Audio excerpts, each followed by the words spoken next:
जय श्री राम कृष्ण हरि साई राम जी सभी साईं भक्तों को। दोस्तों, आप सभी ने कभी न कभी किसी मंदिर, गुरुद्वारे, दरगाह या शिरडी जाने का अनुभव ज़रूर किया होगा।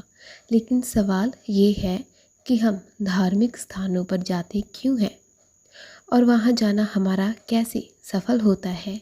आज हम साईं बाबा की सीख और कहानियों के माध्यम से इस गहरी बात को समझने की कोशिश करेंगे।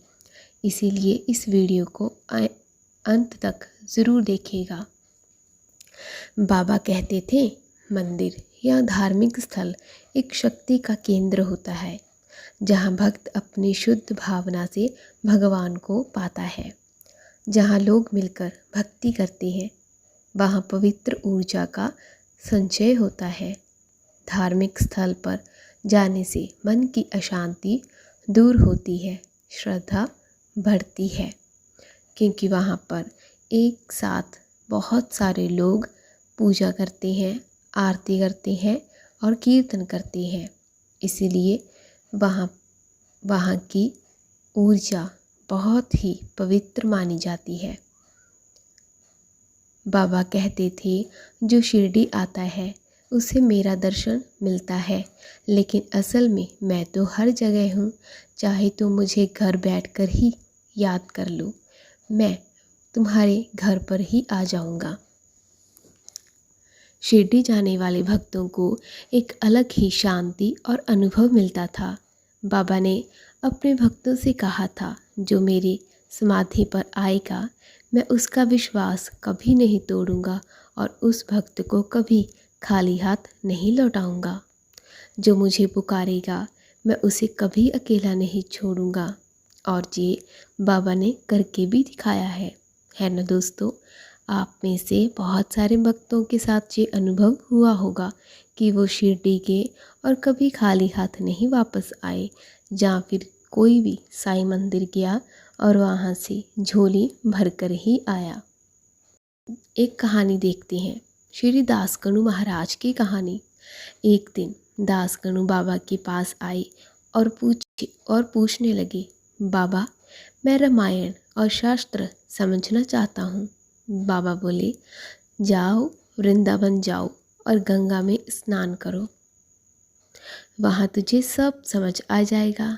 दासगणु महाराज वहाँ पर गए और उन्हें ज्ञान और अनुभव दोनों प्राप्त हुआ। सीख क्या मिलती है? धार्मिक स्थल ज्ञान और अनुभव दोनों देते हैं। शिरडी आने वाले सेठ की एक घटना बताती हूँ। एक सेठ पैसा कमाने में डूबा हुआ था। उसने बाबा से पूछा, शिरडी आने से मुझे क्या मिलेगा बाबा?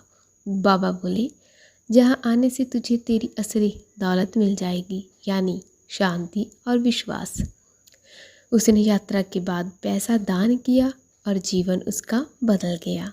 पता है, जो भी बाबा को अपने सच्चे दिल से मानता था ना, बाबा उसके साथ कोई ना कोई चमत्कार ज़रूर करते थे और उनका जीवन बदल जाता था। आप देखें ना, इतना सारा धन होने के बाद भी उनके मन को शांति नहीं थी। वो ऐसे ही घूमते रहते थे, मन में अशांति ही अशांति थी। भक्त और बाबा का दर्शन। एक भक्त दूर से शिरडी आया, पर बीच रास्ते सोचा, इतना लंबा सफ़र क्यों? जब शिरडी पहुंचा, बाबा खुद द्वार पर खड़े थे। भक्त रो पड़ा, समझ गया कि बाबा ने बुलाया है। पता है, बाबा जब अपने भक्तों को बुलाते थे ना अपने पास शिरडी में, द्वारका माई में, तो बाबा जब वो उनके भक्त आते थे तो बाबा अपने द्वार पर खड़े हो जाते थे, अपने भक्तों की उड़ीक करते थे और भक्तों को ये देखकर बहुत ही खुशी होती थी कि बाबा हमारा इंतज़ार कर रहे थे और बाबा ने बुलावा भेजा था और हम शिरडी आ गए। वो बाबा का दर्शन करके इतने खुश हो जाते थे कि मानो कोई ठिकाना ही नहीं होता था उनकी खुशी का। इनसे सीख यही मिलती है कि धार्मिक स्थलों की यात्रा बाबा की मर्जी से होती है और जो जाता है वो खाली हाथ नहीं लौटता। श्रद्धा और सबूरी के साथ जाओ, ना कि सिर्फ दर्शन करने के लिए।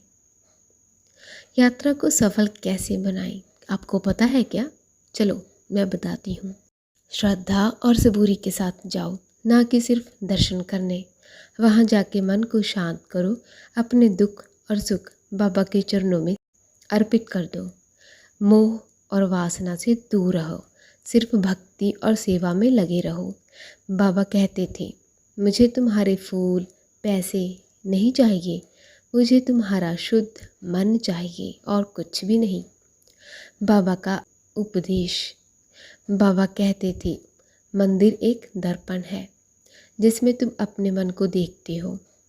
जो श्रद्धा के साथ धार्मिक स्थल आता है उसकी यात्रा सफल होती है। इसीलिए शिरडी हो या कोई और पवित्र स्थल, वहाँ जाना तभी सफल होता है जब हम भक्ति और प्रेम के साथ जाते हैं।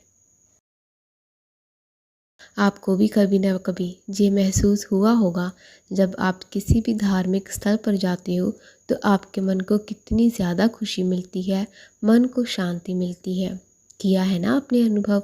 चाहे वो शिरडी हो, चाहे वो गुरुद्वारा हो, चाहे वो कोई मस्जिद हो या फिर कोई मंदिर हो, आपने ये अनुभव ज़रूर किया होगा। जो लोग जाते हैं ना, उनको पता है कि उनके मन को शांति कैसे मिलती है। धार्मिक स्थलों पर जाना बहुत ही किस्मत वालों को जाना मिलता है, वरना बहुत सारे ऐसे भक्त हैं जो बहुत सालों से इंतज़ार कर रहे हैं कि बाबा उनको कब बुलाएंगे, कब पूजाएंगे। मुझे भी बहुत ज़्यादा इंतज़ार है बाबा के बुलावे का। शिरडी जाना है, शिरडी जाकर अनुभव करना है, उन सारी चीज़ों को देखना है, उन सारी गलियों में घूमना है जहाँ बाबा घूमा करते थे और बाबा रहा करते थे। उन सारी चीज़ों को देखना है। शिरडी जब भी ये लिखा हुआ जब सुनते हैं ना, तो मन को कितना सुकून मिलता है और बेचैन भी हो जाता है मन कि हम कब जाएंगे, लेकिन विश्वास है बाबा ज़रूर बुलाएंगे। बाकी जहाँ हम बाबा को याद करते हैं वो भी तो एक स्थल ही है बाबा का घर है। जहाँ भी हम रहते हैं उन्हें याद करते हैं, बाबा बस आसपास ही होते हैं। अपने मन को बस शुद्ध रखिए, सच्चे मन से बाबा की पूजा कीजिए, उन्हें मानिए, उनकी दी हुई सीखों पर चलिए। जो उन्होंने सीख दी है, वचन दिए हैं, उनको अपने जीवन में उतारिए। बस यही है बाबा को पाने की राह। दोस्तों, धार्मिक स्थानों की यात्रा सिर्फ एक ट्रिप नहीं होती, बल्कि एक आत्मा की यात्रा होती है। वहाँ जाना तभी सफल होता है जब हम अपने मन का बोझ छोड़कर बाबा के चरणों में समर्पित हो जाते हैं। आज से जब भी किसी धार्मिक स्थल पर जाओ, याद रखना, तुम्हें दर्शन से ज़्यादा बाबा की शांति और प्रेम मिलेगा। और दोस्तों, आप एक ट्रिप पर नहीं, आप एक यात्रा पर हो, ये याद रखना। और बाबा का खूब खूब खूब सारा आशीर्वाद मिले आपको, यही बाबा से प्रार्थना है। तो चलिए जी, आज की वीडियो आपको कैसी लगी ज़रूर बताना।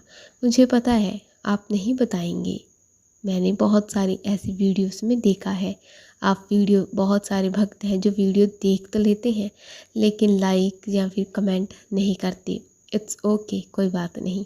आपने सुना, कुछ इस वीडियो में सीख मिली, मेरे लिए वो ही बहुत काफ़ी है। बाबा उनका भी भला करे जो इस वीडियो को देखकर लाइक शेयर भी करते हैं और कमेंट भी करते हैं। और बाबा उनका भी भला करे जो इस वीडियो को देख तो लेते हैं, ना लाइक करते हैं, ना कमेंट करते हैं और ना ही शेयर करते हैं। वैसे भी कोई बात नहीं, बाबा सबका भला करे। हम तो यही चाहते हैं कि सब खुश रहें, जो भी करना है वो करें, बस खुश रहें।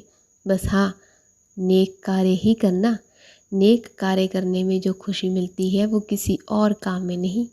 तो बस नेक रास्ते पर ही चलना। तो चलिए जी, मिलते हैं अगली वीडियो में।